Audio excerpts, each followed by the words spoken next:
Aujourd'hui, on est au lieu-dit la Normandie. Nous allons vous parler de la guerre 39-45, dans un secteur qui a bien souffert. En effet, nous sommes près de Thury et cet endroit était stratégique avec la concentration des trois moyens de transport, l'eau, la route et le rail.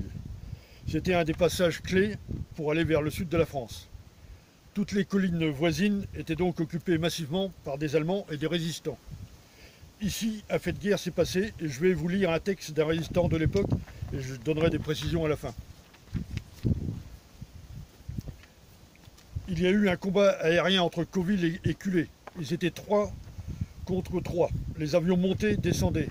Ça a duré une petite demi-heure. Le mitraillage était si fort qu'on a été obligé de se camoufler. Les balles tombaient partout. 2 avions allemands se sont écrasés sur Saint-Martin-de-Salon, un au bout du Rocky, un autre sur le haut du rocher, l'autre derrière le calvaire. Celui de l'Australien est tombé acculé aux Trois-Vernes ou le Ménilmartin. C'étaient les noms d'avant le remembrement. Dans une pièce de blé qui a brûlé, les Allemands suivaient ça du sol avec leurs motos et leurs sidecars. Ils sont arrivés sur place presque immédiatement. Peu après, une femme qui est partie avec le parachute et Jean-Pierre Mutot qui a récupéré les papiers avant que le feu ne prenne et qui s'est débiné comme une couleuvre dans les blés. Le maire a même été furieux parce que les papiers auraient dû lui revenir. Mais Mutot les a fait parvenir à la mer. Alors pas moyen d'approcher, ils ont laissé l'avion brûler avec le pilote. Avec le guidois, je suis revenu tard le soir.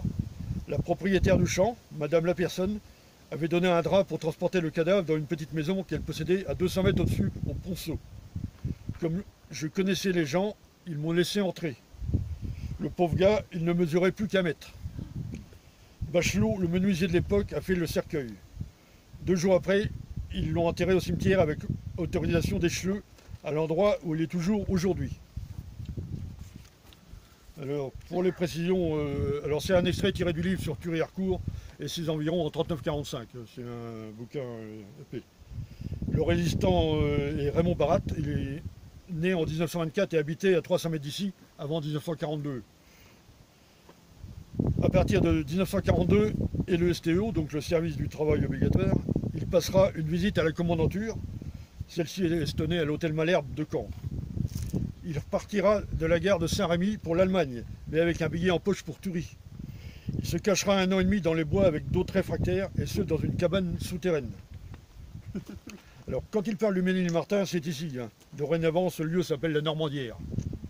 Ce hameau, comme au moins 2 autres circulés, ont été victimes du remembrement, tout comme les chemins ou les haies, et ont été rayés de la carte. La guerre n'y est pour rien.